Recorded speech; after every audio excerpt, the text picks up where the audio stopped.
welcome to New and In Between, hosted by me, Mia Quinn Maddox, where I'll be discussing the hows and whys to my journey towards my faith. I've learned through my highs and lows that this path is not mine to travel alone. Join me mid-journey as I embrace my wins, losses, and everything in between.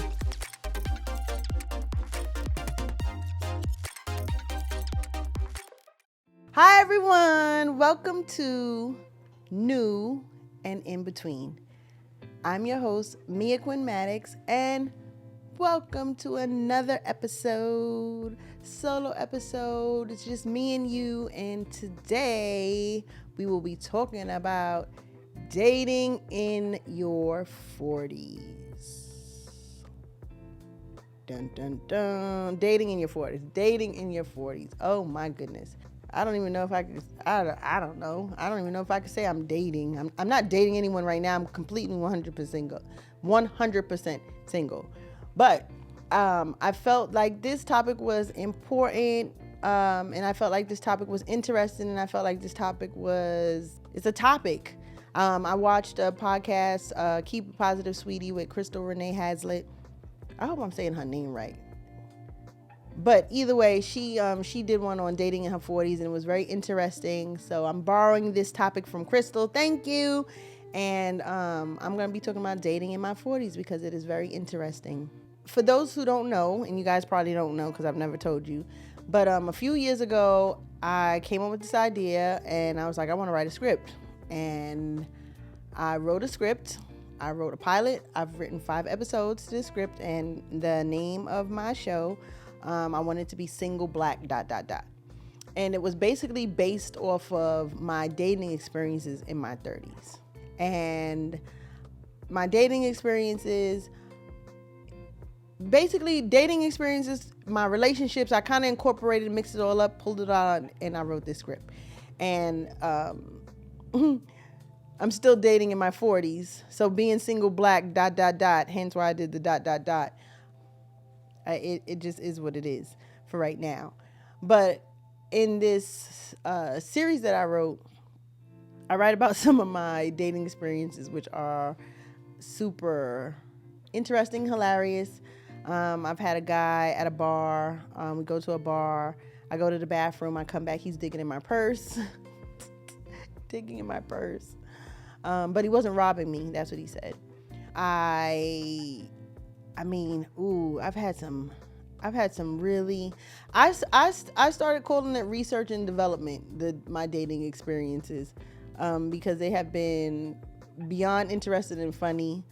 So again, we're going to have Tanya throw me some questions, and these are questions that I asked a few of my friends that know me, because I just feel like, people who know me could ask questions that are interesting besides just me talking about things. So Tanya's going to throw me some questions that I had some of my friends send me, and let's go.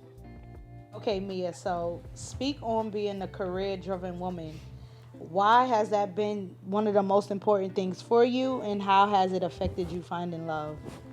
Ooh, that's a good one. So I didn't realize that you have to make a choice. You either do relationship or you do career, because you have to give all your time you have to basically have the time to put into either one.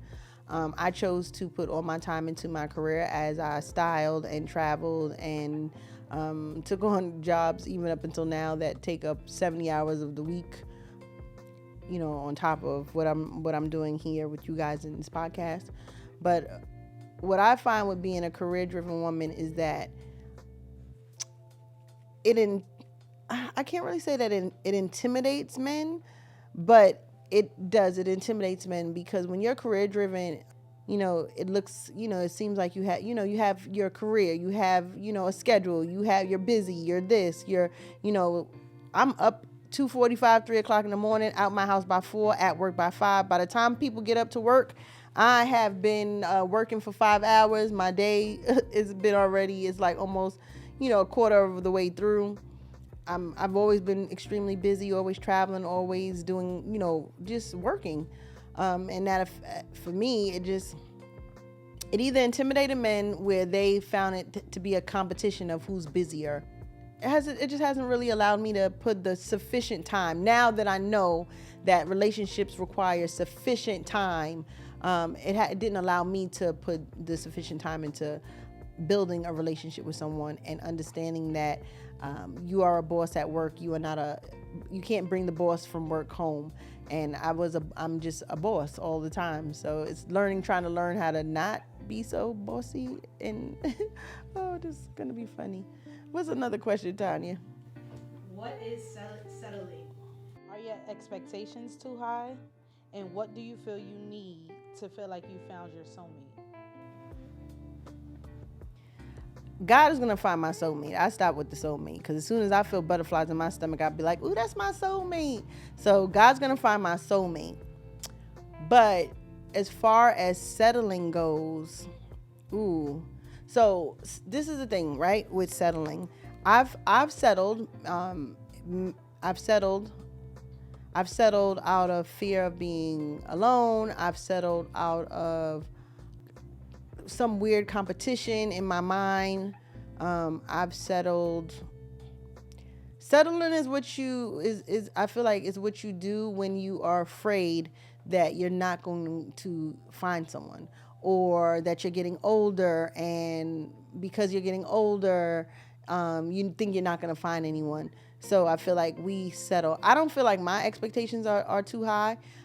I feel like when you're exposed to certain things, certain levels of lives, the world, it opens up your mind for things that you want. So in my 20s, I'm being exposed to, I'm working with a millionaire.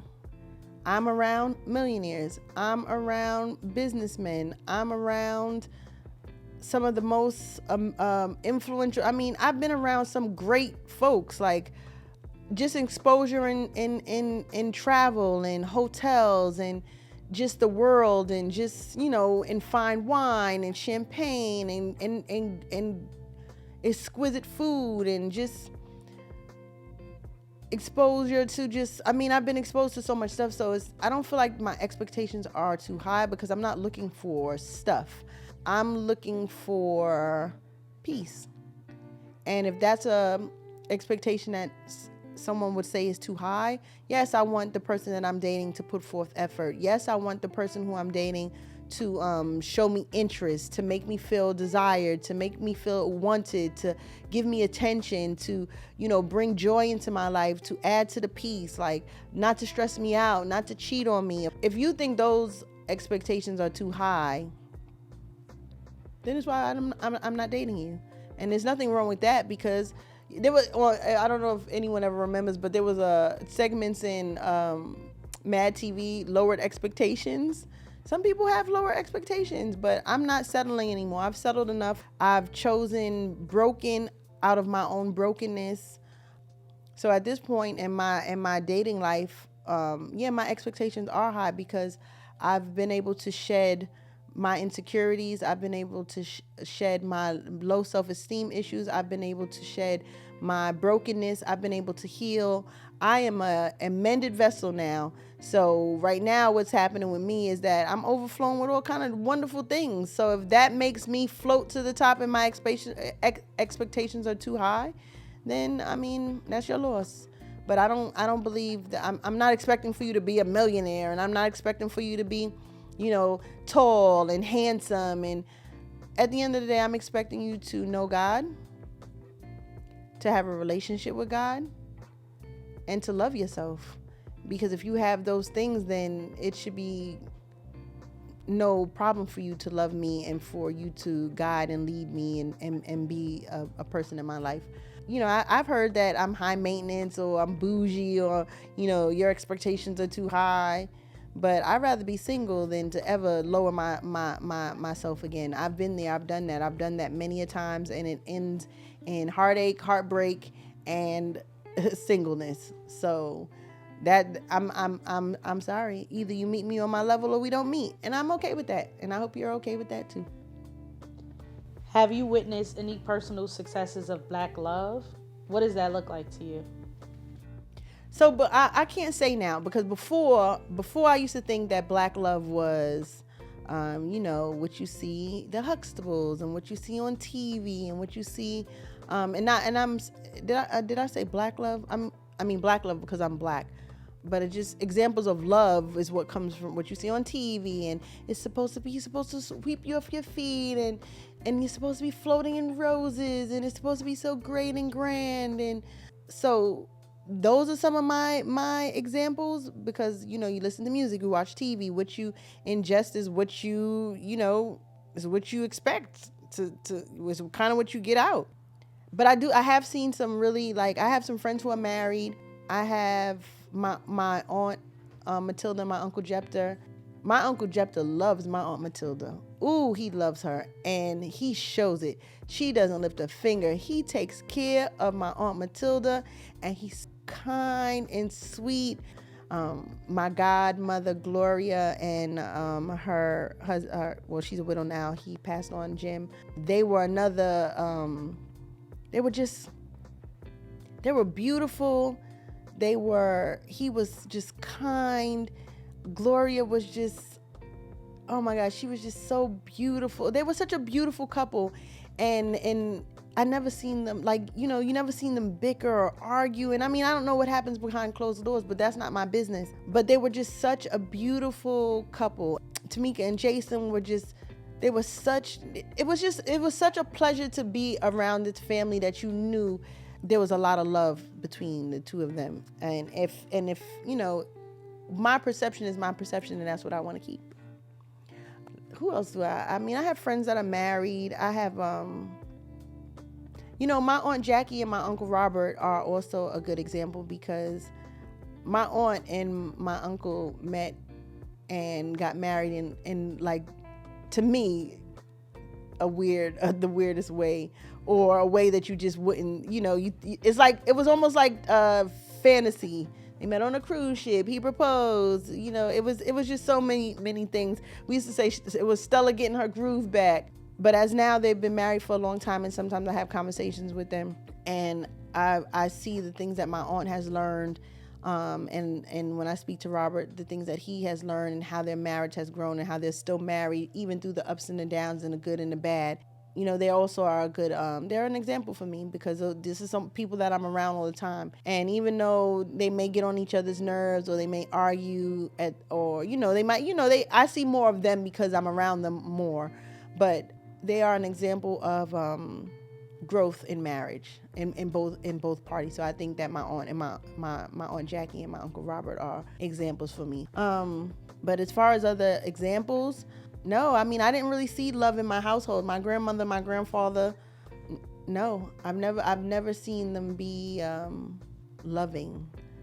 My Aunt Sue and Uncle James, I mean, I've seen marriages, but I never seen the loving part of their marriages.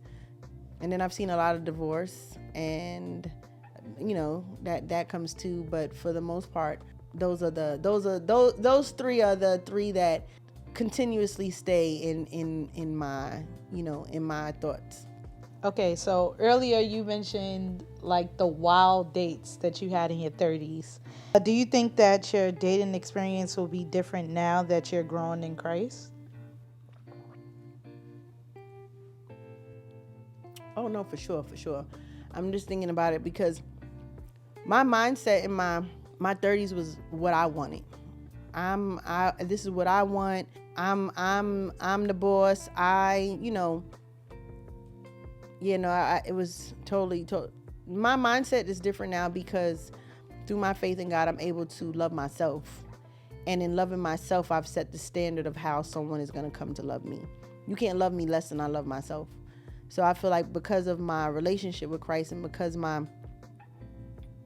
this new wisdom and understanding I have for love and for myself, I'm never gonna date how I dated in my 30s, because in my 30s I dated from a place of insecurity and low self-esteem and pride and ego. A lot of pride and ego, and just ignorance, and and hurt and trauma and brokenness. And I'm in a different space in my life now, so if you don't have a relationship with God, then you don't have a relationship with me. Because if you have a relationship with God, then you understand I would hope that you have an understanding of love and understand of loving yourself and loving God, and that will be the God, and that's what I want my foundation to be now. So as far as dating, I haven't really been dating in my 40s. I did have a short little relationship that I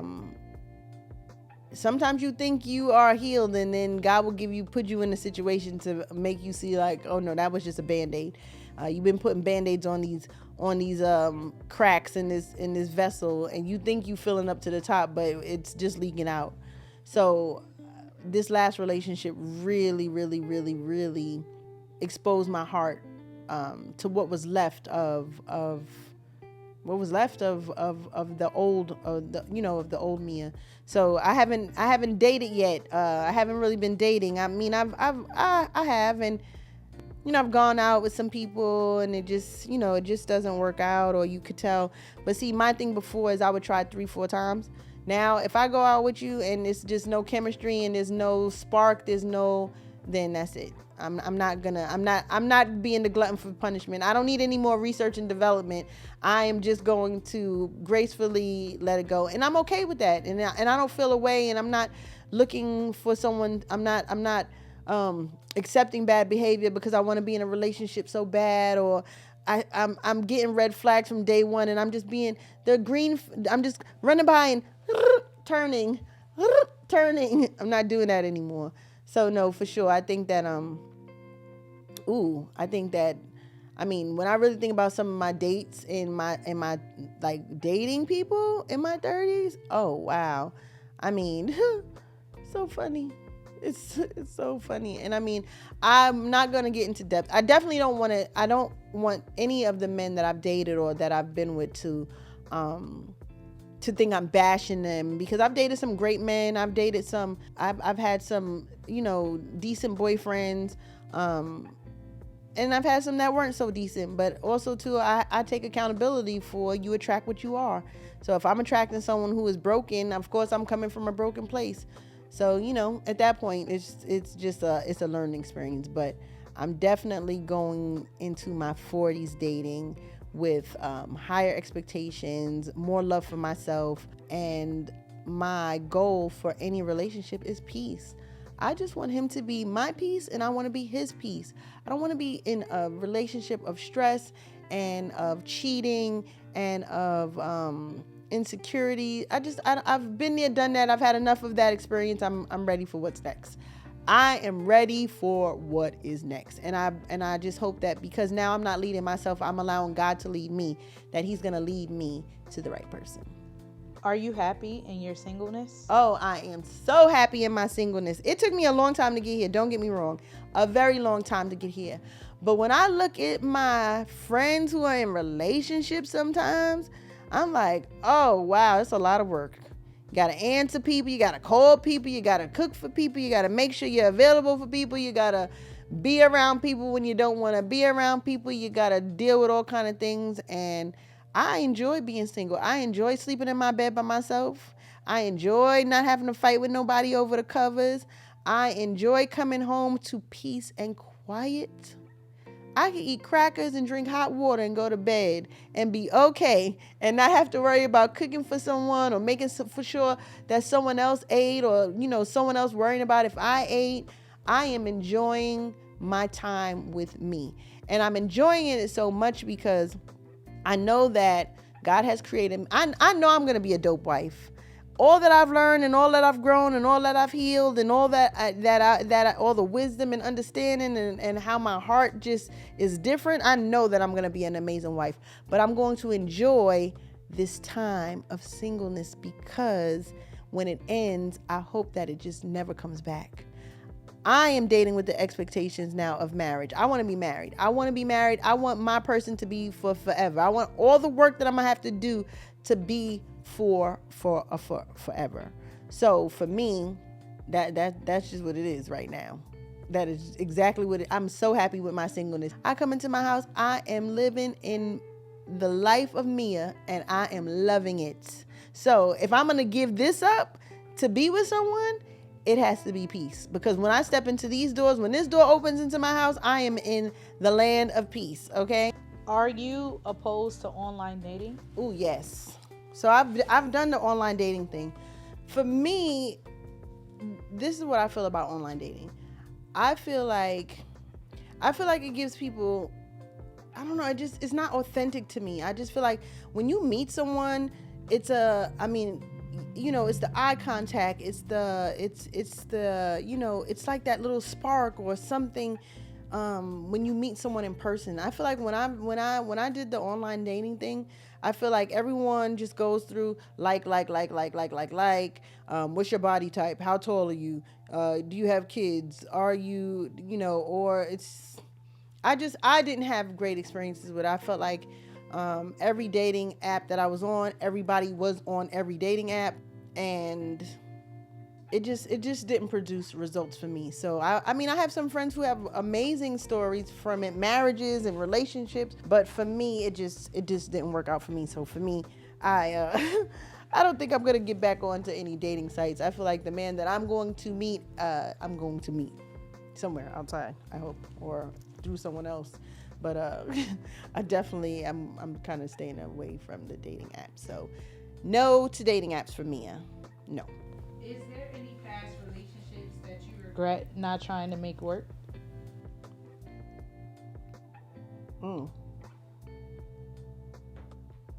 No. And I say that because I was a different person then. So no.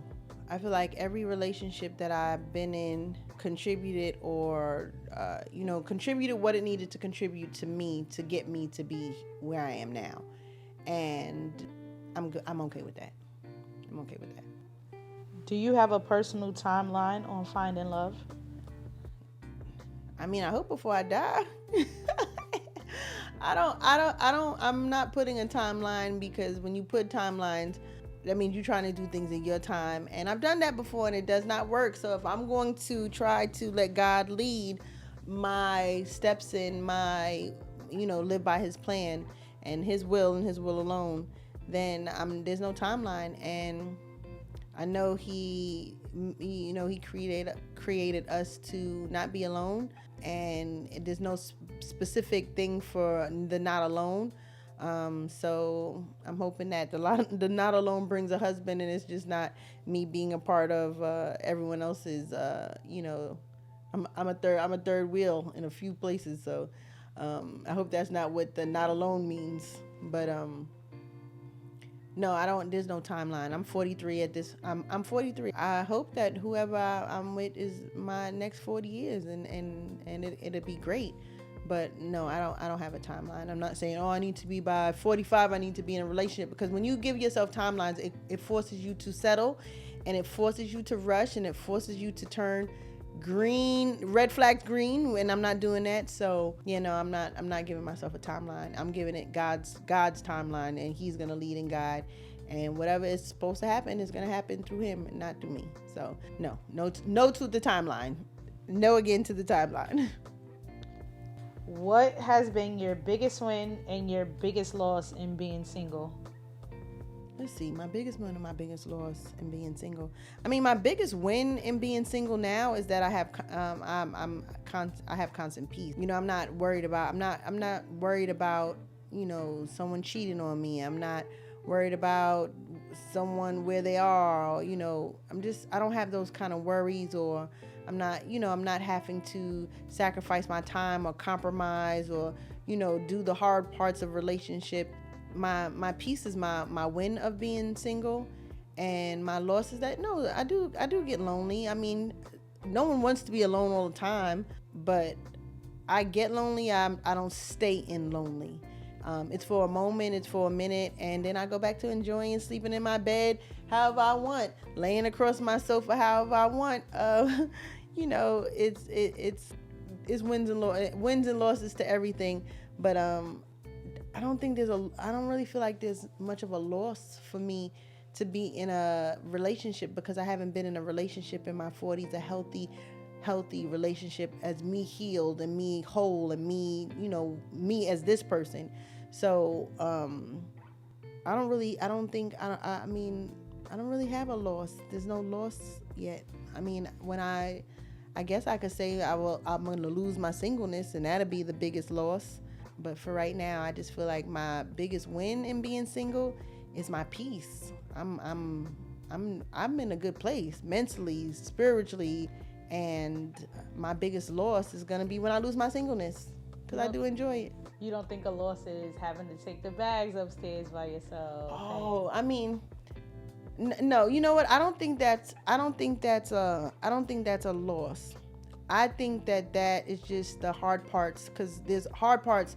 There's in everything that there's good parts, there's bad parts. And the bad parts of being single is, I gotta work 16 hours and get home and dead tired, and I just got a water delivery, and now I gotta drag the 4 cases of water upstairs by myself, or I gotta bring this heavy litter upstairs up by myself, or I gotta bring the garbage out by myself. I mean, there's pros and cons to everything. So those are just the the parts of singleness that aren't so happy and so great.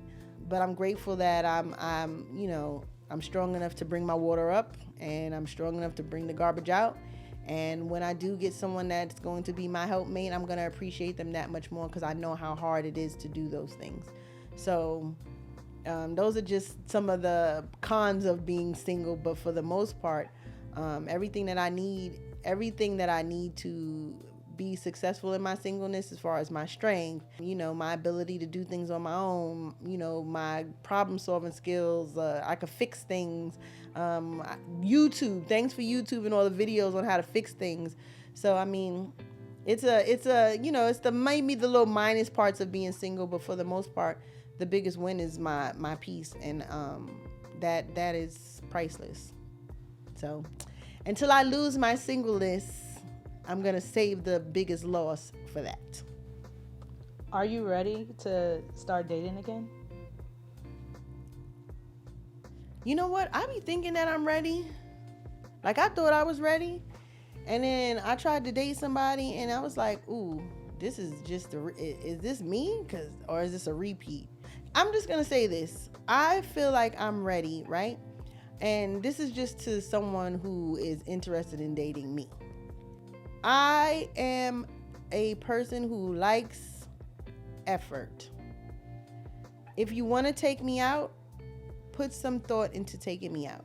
And taking me out doesn't always have to be a restaurant. It can be, there's so many, we live in New York City, there's so many things.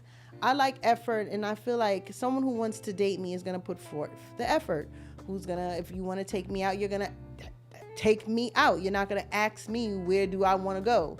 Because if that's the case, I go with my sister. I want you to I just want someone who's going to put effort, who's going to see the gem in me and know that they gotta work. And I know that I'm going to see the gem in them and know that I got to work. And it's not going to be a hard thing to do. I think I'm ready, but I'll know when I'm approached. I'm still learning how to flirt, because that was not something I've ever known how to do, how to make eye contact and how to not be so aggressive, because when you are single for so long, or just independent or career driven or just a boss, sometimes you don't know how to turn the boss off. So those are all things that I'm learning. So I'm not really sure. I always think I'm ready for something until I'm thrown in it. And then sometimes I think I'm not ready, but I think that because as I said before, I'm letting God lead this, I think that when He thinks that I'm ready, He will present me, and I will know that I'm ready. And I'm going to stick to that, because I know when I'm ready for things, what I do and what I choose and how I settle and how I become the flags flipper. And I'm not trying to revert back to that. So we're just going to stick to, am I ready? Yes. Thank God. And that's it. And I'm going to leave it at that. What are your thoughts on Valentine's Day? Oh, God. Valentine's Day. Ooh, Valentine's Day. I feel like Valentine's Day is it's a holiday that there is too much pressure.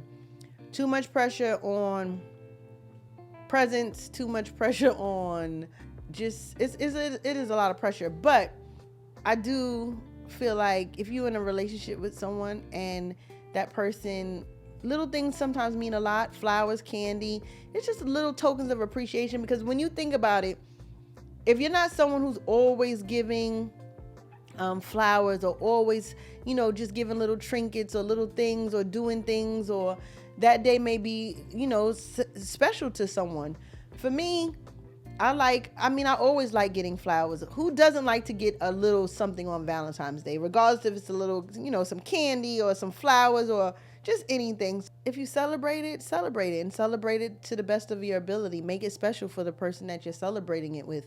And if you don't celebrate it, make it clear that you don't celebrate it, so someone's not expecting and being disappointed and having their, feelings hurt, even though we can't always control that. But I feel like if we're honest with it, and if we, both sides, because a lot of women be like, oh, I don't really care about Valentine's Day, it's not a big deal to me. And then when you don't get nothing, then you're upset. And men feel like there's a lot of pressure. But if you don't have a lot of money to spend, there's so many little things that you could do and give that women would appreciate. So talk to your partner. For me, I like flowers, but I like flowers on Valentine's Day. Who doesn't want a bouquet of red roses or some chocolate from your favorite chocolate place, or a little card? But that's just for me. Like me, I like little thoughtful gifts. I like that's just my thoughts on that. But good luck to everyone on Valentine's Day. Don't expect much, and if you do expect much, I hope you get it. That's all I gotta say. So we're gonna wrap up this dating in your 40s. I'm hoping that we have a success story soon. I'm hoping that because I am in a different place in my life, and a different place, just mentally and spiritually, and that God is leading me, that my singleness will change in my 40s. Don't know when, but I'm looking forward to it. So stay tuned. Hopefully we'll have maybe I'll be doing an episode with my fiance or my husband, or who knows what God is going to bring into this. But I'm hoping that my singleness will be my biggest loss. So with that being said, we're going to wrap it up. I hope you clicked, liked, and subscribed. I hope you enjoyed. I hope you laughed. I hope you were encouraged. I hope you were influenced. I hope you just enjoyed. And I hope you come back. Continue to keep watching. Thank you so much for joining me on this journey of New and In Between. Peace. New and In Between. Check it out. YouTube. Click, like, and subscribe. Subscribe. Thanks.